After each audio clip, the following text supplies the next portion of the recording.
안녕하십니까. 10월 14일 목요일 오전 11시를 넘기는 시간입니다. 저는 이 순간에 유튜브 방송을 시작한 지 약 2년이 되었습니다만 오늘 아침처럼 허탈하고 황망한 심정으로 이 자리에 앉기는 처음 있는 일입니다. 그것은 어제 민주당이 전당대회에서 당헌 당규를 위반해 가면서까지 표수 계산을 이재명 후보에게 유리하게 결론을 내렸고, 그리하여 이것은 우리 헌정사의 큰 오점으로 남게 될 것입니다. 어떤 오점이냐? 가짜 후보라는 오점이 분명히 부각될 것입니다. 1956년 자유당 정권은 이승만 대통령의 3선의 길을 열어주기 위해서 헌법 개정을 했는데, 그때 3분의 2 이상이 찬성해야 개헌이 되는데 135표가 나왔어요. 그런데 3분의 2가 되기 위해서는 136표라야 되는데, 그래서 부결 선포를 했는데 24시간이 지나고 자유당 실세들이 어떤 궤변을 늘어놓았는가 하면, 지금 국회의원 정수를 3분의 2로 정확히 나누면 135.33이 된다. 그러니까 사람 한 사람을 어떻게 0.33 이렇게 나눌 수 있느냐? 그러니까 136에 미달하더라도 이게 135.33이 됐으니까 이 부분 4.4.5입을 해야 된다. 그래서 통과된 것으로 간주해야 된다. 이게 유명한 4.4.5입 개헌인데, 이번에도 민주당 일부에서는 강력하게 이재명 후보의 표수를 그런 식으로 계산하면 이건 4.4.5입이라고 얘기한 게 역사적 유래는 거기서 비롯되는 것입니다. 이건 민주당의 4.4.5입으로 분명히 기록될 것입니다. 이 과정에서 문재인 대통령은 헌법상 국가원수 헌법수의 책임자로서의 그 역할을 포기방기했습니다. 전당대 며칠 전에는 대장동 게이트가 워낙 국민 여론이 들끓고 이게 아주 정권에 부정적으로 영향을 미치니까 청와대 대변인을 시켜가지고 엄중하게 주시하고 있다. 다음에 누가 대통령이 된지 저는 그렇습니다. 누가 돼도 좀 기자회견하고 그저 이 A4 용지를 가지고 이렇게 읽는 이런 대통령 안 뽑았으면 해요. 어느 쪽이 돼도 좋아요. 이게 무슨 꼴입니까? 그냥 분리하고 말하기 곤란해서 전부 대통령이 막장대에 숨어버리니까 대한민국 대통령이 절반 이상은 없는 상태 아닙니까? 그러니까 이번에도 엄중하게 지켜보고 있다. 그것도 처음에는 대변인이 아니고 청와대 관계자다. 그러다가 이재명 후보로 당선 선포되고 나니까 아주 당선을 축하하고 기쁘게 생각한다. 또 이렇게 이 메시지를 보냈어요. 그것도 이 A4 용지 뒤에 숨어가지고. 그 다음날 뭐라고 또 얘기하는 거니까, 검찰과 경찰이 협력하여 대장동 사건을 신속하고 엄중하게 조사를 하라. 신속하고 엄중하게 조사하라.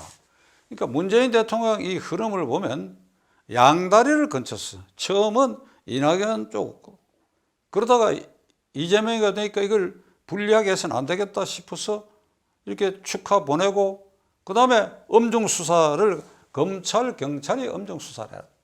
야권이 계속해서 특검 수사를 요구하고 있는데도 이렇게 한 것은, 지금 경찰과 검찰이 그 지휘계통이 어떻게 되어 있습니까? 경찰 지휘계통은 경찰청장 외 행정안전부 장관이 전해철 장관, 친문 핵심이죠. 그 다음에 검찰의 지휘 위에 있는 법무장관 박범계 장관, 친문 핵심이죠. 친문 핵심이 도사리고 있는데 그 경찰이, 그 검찰이 엄중하게 수사할 수 있겠습니까? 이건 신속하게는 할 겁니다. 꼬리 자르기를 해버립니다. 이재명을 보호하는 꼬리 자르기, 신속하게. 예를 들면 5개월 전에 금융정보분석원에서 김만배가 현금을 약 500억 원 가까이를 한꺼번에 찾아가는 이 돈 흐름에 대해서 수상하다고 경찰에 자료를 넘겼는데 5개월째 까먹고 있었던 것이 경찰입니다.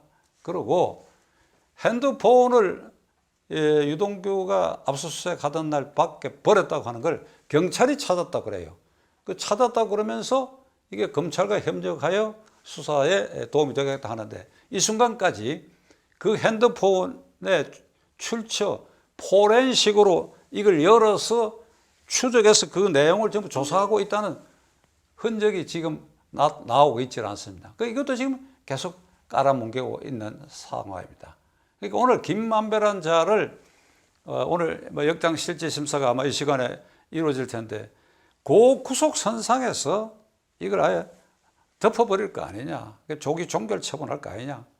그래서 BBK 사건처럼 특검에서 이명박 대통령 관계없다 이래놓고 그 뒤에 관계 있는 걸로 해서 대통령 그만두고 구속해가 지금 감옥에 들어가 있는 이런 과정이라도 밝게 하려고 하는 것이 아닌가 하는 의혹이 아니라 그렇게 갈 수밖에 없다. 이 정권과 문재인 대통령은 통탄할 일입니다. 이 사건은 다소 지연이 되더라도 특검으로 가야 됩니다. 특검으로 가서 세 갈래 방향으로 정말 신속하고 엄중하게 의지를 가지면 아주 엄중하게 그리고 신속하게 조사할 수 있습니다. 우선 첫째 갈래는 이재명 성남시장이 대장동의 개발에 관해 가지고 그 개발의 이익을 어떻게 배분한다 하는 것에 대해서 최종 결재자가 틀림없는 것이 지금 드러나 있는데 그게 중요한 부분이 초과이익, 공영 개발을 빙자했지만 민간 개발 관여자들이 초과이익이 발생했을 때는 이걸 환수한다는 그 조항을 처음에 넣었다가 뺐어요. 이게 성남시장으로서 이재명 씨가 한 소행입니다. 그렇다면 거기에 돈 흐름이 어찌 돼가지고 이재명에게 정치 자금이 어떻게 들어가고 그거의 변호사 비용이 수십억이 써진 게 틀림없는데 거기 김만배가 만드는 돈인지 유동규가 만드는 돈인지 그게 어떻게 흘러들어가냐. 그건 부차적이에요. 부차적. 유동규가 개발공사 기획본부장으로 그 디자인과 관련해가지고 그 시행에 성남시청 측에 책임이 있다고 해가 업무상 배임으로 이미 구속되어 있는데 그 꼭대기에 최종 결재자 시장 이재명, 이거 공범이에요. 그게 다른 거 따질 필요가 없습니다. 요것만 갖고도 오늘 이재명 씨 소환해가 영장 청구해야 돼요. 틀림없이 영장이 발부됩니다. 그걸 안 하잖아요. 할 생각을 안 하잖아요. 아까 말씀드린 유동규의 핸드폰에 대해서 포렌식하고 있지 않고 그 다음에 성남시청을 압수수색하지 않고 있다고요. 어제 국민의힘 당의원들이 경기도로 몰려가는데 그 경기도에도 자료가 있을 수 있지만 성남시에 그 결재 서류 그 원본을 압수하고 그렇게 해서 영장 청구하면 될 일 아니냐 이 말이야. 둘째 수사 가닥은 이제 그 김만배 등 일당들의 그 소행입니다. 얼마를 챙겨 먹었는지, 챙겨 먹은 돈을 어떻게 나누었는지, 거기서 어떤 싸움질이 났는지 이게 지금 기자들이 조사를 해갖고 언론에 계속 보도되고 있지 않습니다. 요 한 갈래 수사는 아주 간단합니다. 그래서 세 번째로 이 절대로 세 번째 것이 첫째 번으로 올려야 할 사안이 권순일 대법관이 이재명에 대한 공직선거법 위반을 고등법원까지는 유죄로 판단한 것을 대법원에서 무죄 판결하는 그 꼭지점에 권순일이가 있었고 누구도 부인 못하지요. 있었고 그 권순일을 그 판결 전후로 8번을 김만배가 만났다. 이게 김만배라는 자는 말을 계속 바꾸고 있어요. 천하동인 1호에 돈이 누구 거라고 하는 거 바꾸고 있는데 제가 더러워서 여기서는 설명 안 하려고 합니다. 그러나 이 부분 권순일을 8번 만난 거 처음 이렇게 얘기를 했습니다. 대법원에 인가를 받고 들어가면 거기에 이발관이 있으니까 그 이발관을 이용하기 위해서 갖고 권순일 대법관은 두세 차례 만났다.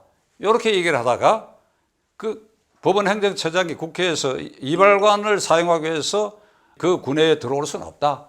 면담 신청에 대법관 권순일이라고 써 있는 이상 그건 대법관실에서 허용해 들어갈 수 있는 것이다. 자, 이러니까 다시 뒤로 빠지는 게 왜 갔느냐?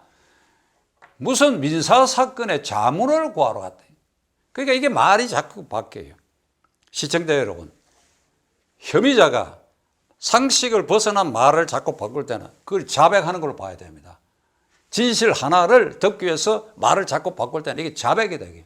그러나 그것만 갖고 재판에 회부할 수 없으니까 이건 사실상 자백이고 그것을 입증할 만한 정황 몇 개만 붙이면 이건 구속영장도 발부되고 유죄로 인정되는 것입니다. 그 김만배는 스스로 자백하고 있는 것입니다. 권순일하고 만났다. 아니 8번 만났다. 그러면 이재명 재판과 관계되는 거 왜 무슨 얘기를 했겠어요? 이건 권순일 대법관 입장으로서 참 부끄러우고 창피한 일입니다. 이건 제가 보기에 이 사법농단 이 재판 결탁과 관계해서 전 대법관이 구속되는 초유의 사태, 이게 지금 말씀드린 것처럼 이재명은 더 수사할 것 없이 업무상 배임으로 이거 구속해야 된다.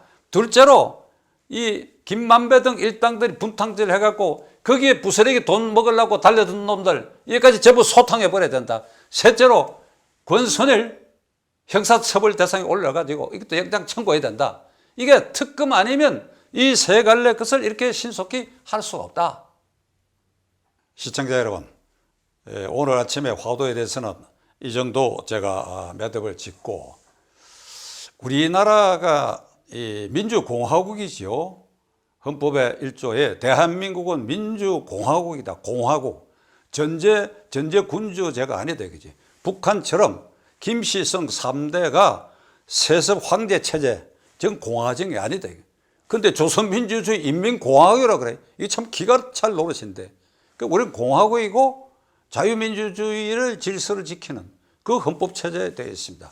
자, 그런데 이거 헌법 이 규정에 비추어 봤을 때 아까 모두에 말씀드린 것처럼 문재인 대통령은 헌법 66조의 국가 원수로서 헌법 수호 책임자로서 자꾸 뒤에 숨기만 하고 직무를 유기하고 그게 헌법 위반이죠. 그에 대한 탄핵 사유는 많이 쌓여 있습니다. 자, 정당 조항, 헌법 8조에 규정되어 있는 민주적 운영 조항, 민주당이 지금 당장 어기고 있다. 물론 그 점은 국힘당도 그 큰 틀에서는 크게 벗어나지 못할 것입니다. 자, 법원, 헌법과 법률에 의하여 그 양심에 따라 재판을 한다고 하는 게 최고재판소의 권순일인 자가 최초의 생각을 바꿔가지고 이재명에게 유리한 판결을 내리고 하는, 그게 이제 다 들통이 났다. 그럼 이게 우리가 민주공화국이다. 자유민주주의를 신봉하는 헌법체제 아래서 이게 우리가 자유민주주의 공화국으로서 이걸 자부할 수 있느냐. 물론 우리보다 형편없는 나라들이 많지요. 당장 북한만 하더라도 저게 어디 나라입니까? 그래도 우리는 어찌되건 간에 패싸움을 하더라도 4년마다 국회의원 선거하고 5년마다 대통령 선거라도 하니까, 그럼 거기에 자위해야 됩니까? 더 심화시킨 자유민주주의 공화국으로 우리가 습격시킬 수 없겠습니까? 제가 자주 이 방송을 통해서 헌법상 제1기관은 국민이다. 저와 여러분들은 그 구성원이 국민이다. 이런 말을 노상하지만은 이 국민이라는 게 무력하기 짝이 없어요. 어느 순간에. 저 보십시오. 대통령 하는 행동, 이재명이가 하는 행동 보십시오. 말폭탄으로 막 쏘아붙이고 나면 그 진실을 찾아내고 이걸 그 진실로 그 허위 사실을 덮는 데는 우리가 제1기관인 국민이 분기탱천에 대해 시간이 걸리고 우리의 조직적인 말을 하는 거 이것을 쏘아붙이는 데도 시간이 걸리게 된다. 이게. 그럼 어찌 해야 되느냐 이걸. 내년 3월 9일 대통령 선거를 당장 코앞에 두고 있는데 누구를 뽑아야 될 것이냐 이게. 누구를 어떤 과정을 거쳐서 뽑아야 그래도 대한민국은 민주공화국이다. 자유민주주의 국가다. 이런 우리의 자부심을 조금이라도 회복할 수 있을 것인가. 참말로 이 가슴을 치는 심정으로 우리 한 사람 한 사람이 주권자로서 국민의 소임을 다하는 나날이 되어야 할 것입니다. 끝까지 시청해 주셔서 감사합니다.